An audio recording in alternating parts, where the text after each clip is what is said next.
Hi, Rich Powell from ClearPath here. We added reducing emissions in the industrial sector to our portfolio earlier this year. Reducing industrial emissions remains one of the most difficult and vital clean energy challenges. Let me tell you why we're jumping in. Combined with the power sector, this really expands our scope, going from tackling a quarter of U.S. carbon emissions to half.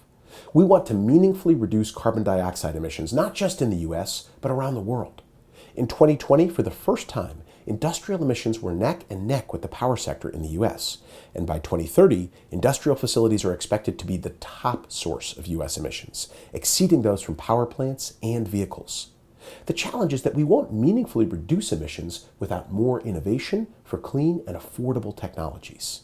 Clean industry must become cost and performance competitive with traditional industry. That's been our mantra guiding our power sector work, and it rings just as true for industry.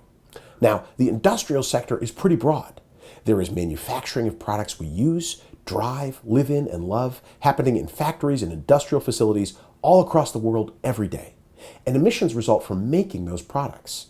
We're focused on 3 technology areas with high emissions reduction potential: metals, such as iron and steel; building materials, such as concrete and cement; and hydrogen, the most likely clean replacement fuel for industrial heat. Fortunately, we're not starting from scratch.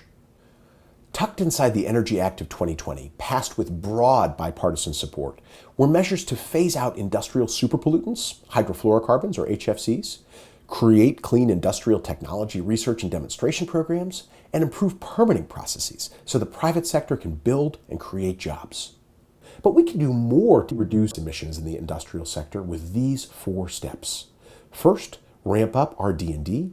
Second, measure emissions. Third, create conditions for U.S. manufacturers to thrive. And fourth, set realistic goals.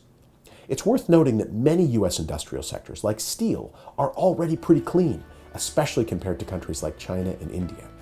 Similar to how the U.S. is working to commercialize new clean energy innovation, let's apply our talents to create market-driven solutions to commercialize innovative technologies that will reduce industrial sector emissions.